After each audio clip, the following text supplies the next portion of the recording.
आज हम लोग गणित का पहला चैप्टर यानी प्रश्नावली 1 शुरू करेंगे।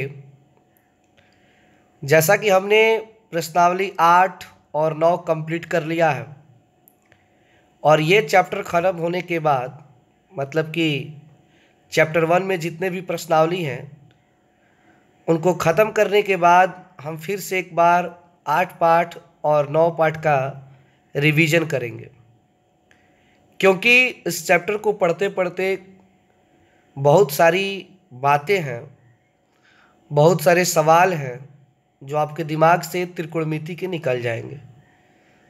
तो जैसे ही एक चैप्टर अगर हमारा ख़त्म होता है तो हम ठीक उसके पहले वाले चैप्टर पे जाएंगे ताकि हम पीछे वाला बराबर रिवीजन में रखें। कोई भी चैप्टर अगर हम रिवीजन करना छोड़ देंगे तो उसे कंप्लीट करना हमारे बस में नहीं रह जाएगा। होता ये है कि किसी भी चैप्टर का जब हम रिवीजन कर लेते हैं तो हमें लगता है कि हमारे अंदर उसके बारे में कुछ जानकारी है, मतलब कुछ दम आ जाता है। और जब उसका रिवीजन छोड़ देते हैं तो पढ़ने के टाइम में तो लगता है कि बड़ा इजी है, बन जाएगा, वो क्या बहुत ही इजी है। बट होता ये है कि जैसे उसे हम बनाने बैठते हैं ना तो बहुत सारा चीज़ जानते हुए उसे हम बना नहीं पाते हैं। जैसे कि आप लोगों का टेस्ट हुआ होगा त्रिकोणमिति का, तो उसमें आप लोगों को लगा होगा, घर पे बहुत बार बनाए होंगे। जो लोग बनाए होंगे उन्हीं को बोलना है, जो लोग नहीं बनाते उनका तो भाई वे लोग राजा हैं, उनका क्या बात है। लेकिन जो लोग बनाए होंगे तो वे लोग ये फील किए होंगे, ये महसूस किए होंगे कि बहुत सारी सवाल हैं जिनको वे घर पे तो काफ़ी अच्छा से समझ गए, लेकिन जैसे ही क्लास में टेस्ट देने आए तो वो बढ़िया से नहीं लिख पाए जो उनके था अंदर। तो रिवीजन करने से क्या होता है ना कि कोई भी चीज़ हम बड़ा ही अच्छे तरीके से समझ जाते हैं। 1 बार 2 बार 3 बार 4 बार 5 बार, जितना बार हो अच्छा है। अब बहुत लोग हैं कि उससे अगुता जाते हैं, पे एक ही चीज़ बार बार पढ़ना पड़ता है, ये तो मुझे आता है। ऐसा नहीं सोचना चाहिए, क्योंकि आप लोगों ने 5वीं क्लास की हिंदी में पढ़ा होगा बरदराज की कहानी कि करत करत अभ्यास के जड़मति होत सुजान, रसरी आवत जात ते सिल पर पड़त निशान। कि आदमी अगर किसी भी चीज़ का अभ्यास करे, उसको प्रैक्टिस करे, तो उस चीज़ में वो क्या हो जाता है, निपुण हो जाता है। जैसे एक कुएं पर अगर बार बार रस्सी खींचा जाए तो उस पर उसका चिन्ह बन जाता है। एक बार खींचने से नहीं बनेगा, कितना हूँ आप जोड़ लाए कि एक बार खींचिए, वो बढ़िया से नहीं बन सकता है।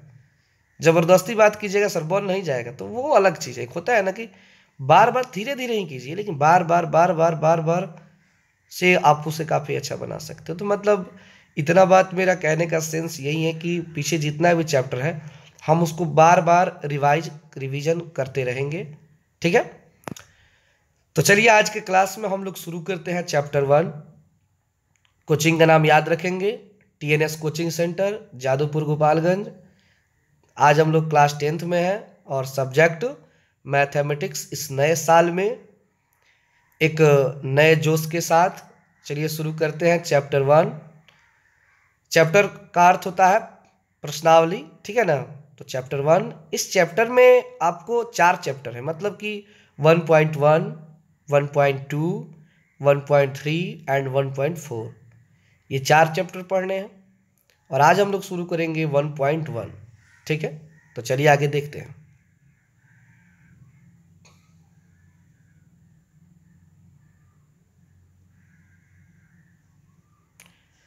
हमारा जो चैप्टर 1 है उसका नाम है रियल नंबर्स। रियल नंबर्स किताब में देख लीजिए, लिखा होगा वास्तविक संख्याएं, वास्तविक संख्याएं, और अंग्रेजी में इसको बोलते हैं रियल नंबर्स। सबसे पहले हम प्रश्नावली 1.1 का कंसेप्ट पढ़ेंगे। कंसेप्ट का अर्थ हुआ कि इसके मतलब कौन कौन सी अवधारणा है, कौन कौन से नियम हैं, कौन कौन से ऐसे पॉइंट हैं जिनको हम जानेंगे तो इस चैप्टर को काफ़ी आसानी से हल कर पाएंगे। जैसे कि नाइन्थ में हम लोगों ने पढ़ा था संख्याओं के बारे में, संख्या पद्धति पहला चैप्टर नंबर सिस्टम। तो उसमें हम लोगों ने परिमेय संख्या, परिमेय संख्या, वास्तविक संख्या, इन सब के बारे में पढ़ा था। फिर से एक बार उसी को रिवीजन करना है यहाँ पे कि ये क्या है, ठीक है ना। तो जो लोग जानते हैं उनका रिवीजन हो जाएगा, और जो लोग नहीं जानते हैं वे लोग इसे थोड़ा बढ़िया से समझ पाएंगे, क्योंकि इन संख्याओं की ज़रूरत हमें इस चैप्टर में पढ़ने वाली है। तो चलिए, सबसे पहला संख्या है परिमेय संख्या। तो परिमेय संख्या का अर्थ होता है कि वह संख्या जो p/q के रूप का हो, यानी वह संख्या जो किस रूप का होता है, p/q के रूप का होता है, उसे परिमेय संख्या कहते हैं। इसे अंग्रेजी अक्षर के q से सूचित किया जाता है। परिमेय संख्या को किससे सूचित किया जाता है, अंग्रेजी के q से।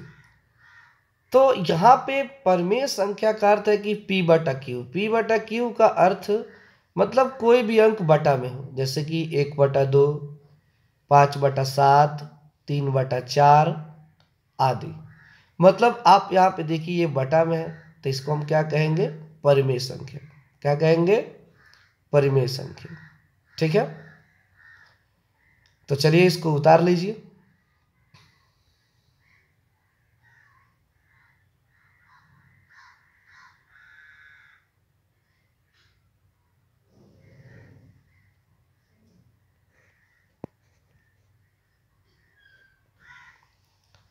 अब हम देखेंगे 2 नंबर है अपरिमेय संख्या।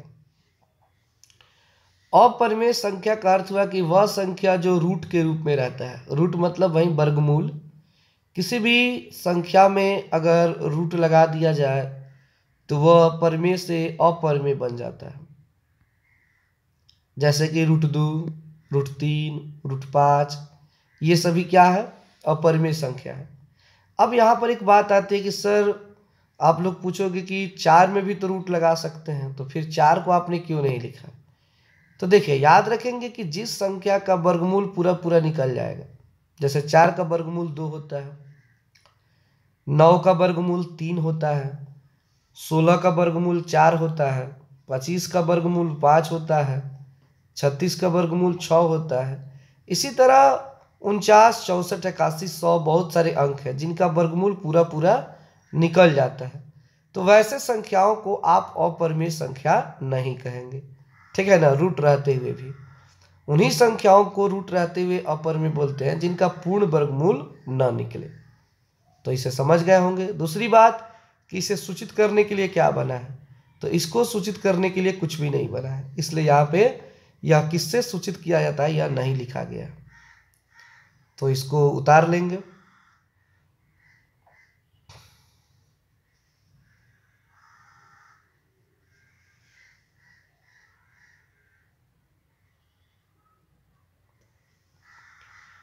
तीसरा है वास्तविक संख्या, यानी हमारे जो पाठ का नाम है। तो इसका अगर परिभाषा आपको देना हो तो आप कहेंगे परिमेय संख्याओं और अपरिमेय संख्याओं के समूह को वास्तविक संख्या कहते हैं। यानी कि जब परिमेय संख्या और अपरिमेय संख्या को आपस में एक साथ रख देते हैं तो उसी को वास्तविक संख्या कहते हैं। इसे अंग्रेजी अक्षर के आर से सूचित किया जाता है। इसे अंग्रेजी के किस अक्षर से सूचित किया जाता है, आर से। क्योंकि आर मतलब क्या होता है, रियल नंबर। आर मतलब बोलिए, हाँ, रियल नंबर। क्या होता है, रियल नंबर। तो देखिए, जैसे में 1/2 परिमेय है, 5/7 परिमेय है, 3/4 परिमेय है, लेकिन √2 क्या है, अपरिमेय है। √3 क्या है, अपरिमेय है। √5 क्या है, अपरिमेय है। तो यहाँ पे आप देखिए परिमेय और अपरिमेय संख्याओं का एक समूह बन गया, तो इसे हम वास्तविक संख्या कहेंगे और इसे आर से सूचित किया जाता है। इस सवाल को कोई भी पूछ सकता है कि आप घर पे जाएंगे तो कोई भी पूछेगा क्या पढ़े हो मैथ में, तो वास्तविक संख्या पढ़े, तो बताओ वास्तविक संख्या किसे कहते हैं। तो आपको याद रखना पड़ेगा कि परिमेय संख्या और अपरिमेय संख्याओं के समूह को वास्तविक संख्या कहते हैं, ठीक है ना। तो चलिए इसको उतार लीजिए।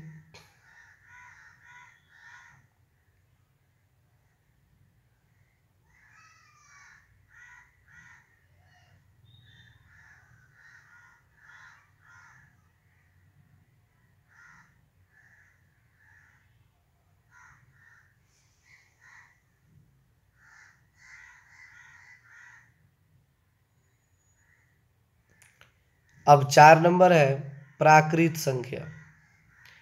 तो प्राकृत संख्या का अर्थ है कि गिनती को प्राकृत संख्या कहते हैं। गिनती को क्या कहते हैं? प्राकृत संख्या कहते हैं। गिनती में क्या होता है? 1 2 3 4 5 6 7 8 9 10, इसका कोई अंत नहीं है, अनंत है। क्या है?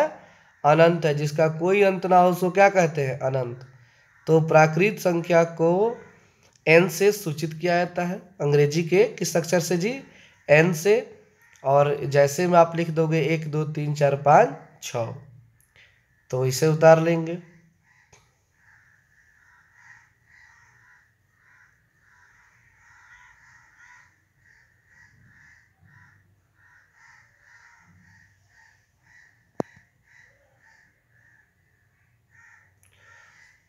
पाँच नंबर देखेंगे अब पूर्ण संख्या।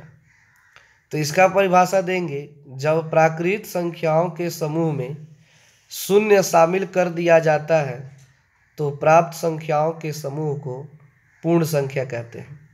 यानी कि कोई प्राकृत संख्या है, प्राकृत संख्या मतलब जैसे कि मान लीजिए 1 2 3 4 5 6 है, ठीक है, तो ये प्राकृत संख्या है। और आपने इसमें क्या कर दिया? शून्य शामिल कर दिया, मतलब कि शून्य मिला दिया।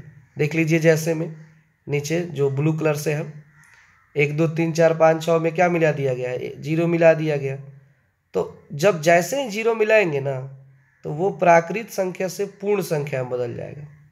और इसे अंग्रेजी अक्षर के W से सूचित किया जाता है, क्योंकि W का अर्थ होता है होल नंबर। W का अर्थ क्या होता है? Whole number, WHOLE, whole number. तो सिंपल इसका परिभाषा है कि जब प्राकृत संख्याओं का समूह है उसमें आप 0 मिला दीजिए, शून्य मिला दीजिए, तो वह पूर्ण संख्या बन जाएगा। ठीक है ना? तो इसको उतार लीजिए।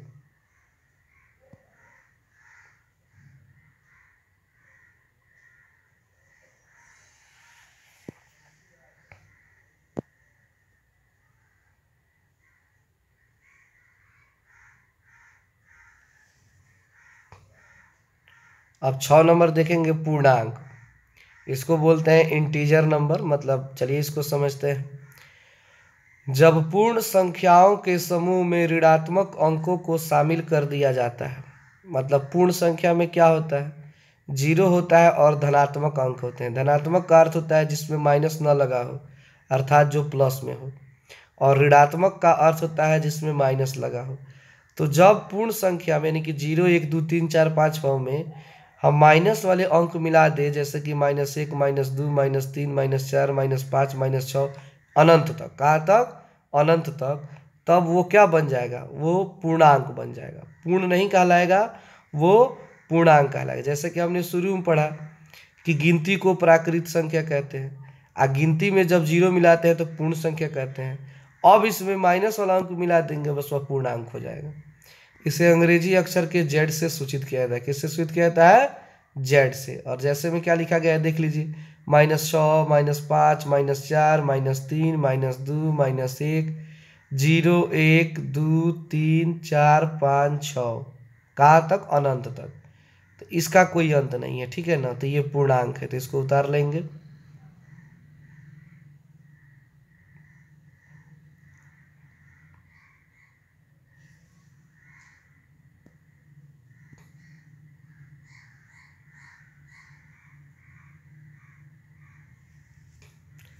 अब है सम संख्या। तो वह संख्या जिसमें 2 से पूरा पूरा भाग लग जाता है उसे सम संख्या कहते हैं। ये तो आप लोग बचपन क्लास से पढ़ रहे हैं, जैसे कि 2 4 6 8 10, ये सभी क्या है? सम संख्या है। और उसी का उल्टा होता है विषम संख्या, कि वह संख्या जिसमें 2 से पूरा पूरा भाग नहीं लगता है उसे विषम संख्या कहते हैं। जैसे 1 3 5 7 9, इसमें 2 से भाग नहीं लगेगा, इसलिए यह कौन संख्या है? विषम संख्या है। तो इन दोनों को उतार लीजिए।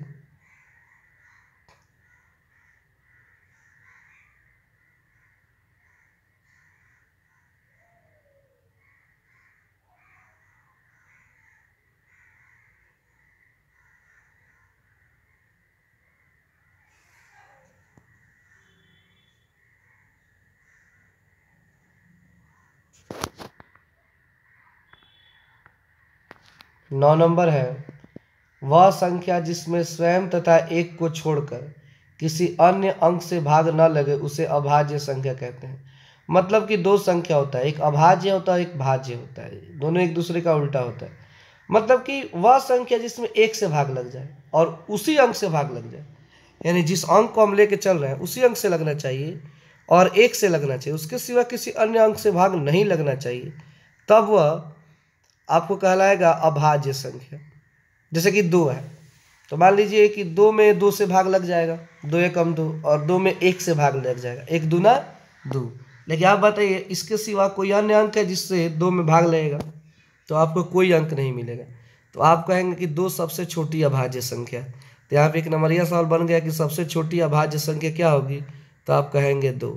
अभी कितना लोग समझ जाते हैं तो सम संख्या, अरे सम संख्या है लेकिन अभाज्य भी है, ठीक है ना।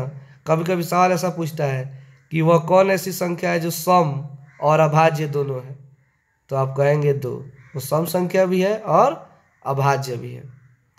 3 है तो 3 में 3 से भाग लगेगा, 1 से भाग लगेगा और किसी अंक से भाग नहीं लगेगा। उसी तरह 5, 7, 11, 13, 17, 19, 23, इन सब में केवल इन्हीं अंकों से और 1 से भाग लग सकता है, किसी अन्य अंक से भाग नहीं लगेगा, इसलिए इसे क्या कहेंगे, अभाज्य संख्या। तो चलिए इसको उतार लीजिए।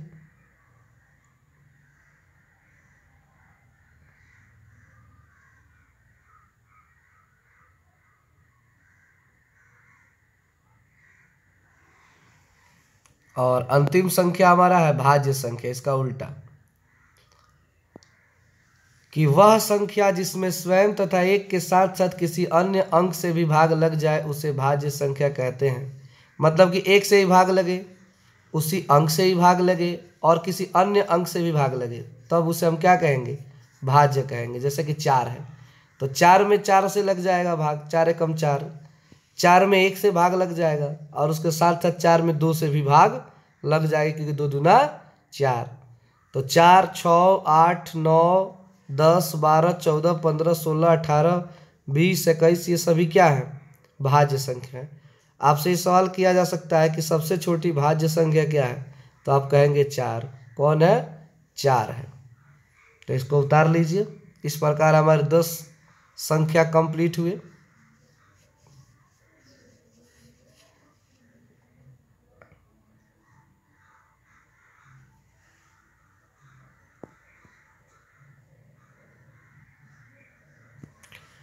अब हम चलते हैं इस चैप्टर के मुख्य पॉइंट पर, यूक्लिड विभाजन एल्गोरिथम। यूक्लिड का नाम आप लोगों ने 9th क्लास में 5 पार्ट में पढ़ा है कि यूक्लिड के ज्यामिति का परिचय। तो उन्हीं यूक्लिड के बारे में यहाँ भी पढ़ना है कि उन्होंने एक फॉर्मूला दिया था, विभाजन एल्गोरिथम, मतलब भाग के लिए एक नियम। वो नियम आप लोग 5वां क्लास में भी पढ़े होंगे कि भाज्य बराबर भाजक गुणे भागफल प्लस शेषफल। भाग दीजिए और जांच कीजिए, ये 5वां 6वां 7वां सब में ये देता है। देखिए शुरू 5वां से होता है, भाग दीजिए और जांच कीजिए। तो उसमें हम लोग भाग देकर चेक करते थे कि भाज्य बराबर भाजक गुणे भागफल प्लस शेषफल। तो ये नियम जो दिए थे वो कौन थे, उनका नाम यूक्लिड था। क्या नाम था उनका, यूक्लिड नाम था। तो उन्होंने इस नियम को दिया और इस नियम के आधार पर उन्होंने एक नियम को बनाया जिसका नाम है ए बराबर B into Q plus R, जिसमें ए जो है भाज्य है, बी भाजक है, क्यू भागफल है और आर शेषफल है। देख लीजिए यहाँ पे, ए बराबर भाज्य, भाज्य मतलब जिसमें भाग देना है उसे भाज्य कहते हैं। बी मतलब भाजक, जिससे भाग देना है उसे भाजक कहते हैं। क्यू मतलब भागफल, मतलब जिसमें भाग देने पर कुछ मान बचेगा तो उसे भागफल कहेंगे। और नीचे जो बच जाता है वो शेषफल कहलाता है, जिसको आर से सूचित किया जाता है। तो इसी के आधार पर फॉर्मूला बन गया कि ए बराबर B into Q plus R बन गया, ए बराबर B into Q plus R. तो चलिए इसको उतार लीजिए। इसी फॉर्मूले पर पूरा चैप्टर ये बनेगा 1.1।